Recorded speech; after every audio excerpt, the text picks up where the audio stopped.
Kate Middleton and William have stepped up their royal duties within less stable royal family. It's been 2 years since Prince Charles and his sons William and Harry drove through the gates at Sandringham for what would prove to be a meeting that would change the firm forever. The Sandringham Summit saw the senior royals sit down with the Queen to discuss the finer details of Meghan Markle and Harry's shock decision to quit their roles in favour of a life overseas. The 24 months since have been difficult for the royals, with tell-all interviews, racism claims and sexual assault allegations against Prince Andrew, which he strongly denies. They also said goodbye to the Queen's strength and stay, Prince Philip. Royal expert Robert Jobson believes that even now, the family are still feeling the impact of the hole left by the Sussexes, especially since Andrew was forced to step down. He tells the Mirror, 2 years on from the Sandringham Summit, the dust has settled over Harry and Meghan's decision to quit as full-time royals.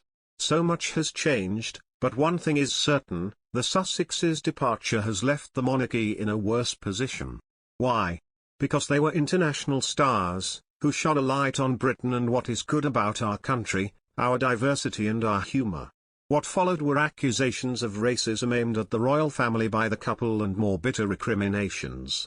I travelled with the couple on the tours they did before they decided to abandon their jobs. As a country we benefited from the afterglow as they toured Fiji, Tonga, Australia, and Morocco. And before Meghan, Harry was regarded as the most popular royal, whose work with AIDS and helping ex-service personnel much lauded. The bitterness that emerged during the South Africa tour and the legal wrangling that followed, only led them to a series of legal spats with then media, and inevitably attacks from both sides.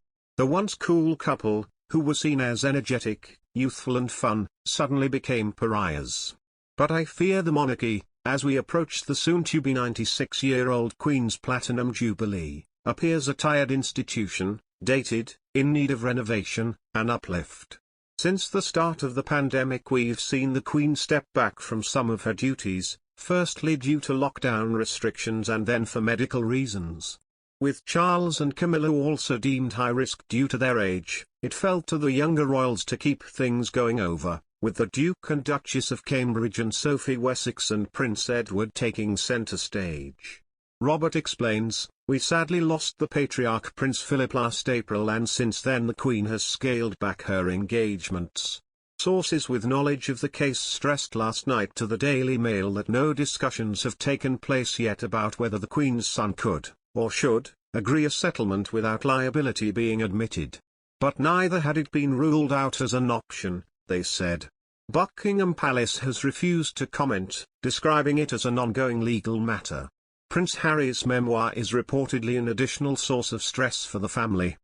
Royal sources told the Mail that inside Buckingham Palace and the other royal households, there was an increasing sense of anger and frustration, not just because he had chosen to write such a book, but also over the clearly deliberate timing of its publication this autumn. It could be the last straw for Harry and his family, with relations already at breaking point, insiders said. Having already been writing for a year, the prince is set to turn in a manuscript, which he promised will be a first-hand account of my life that's accurate and wholly truthful, by the end of this year. It is set to hit the shelves in 2022.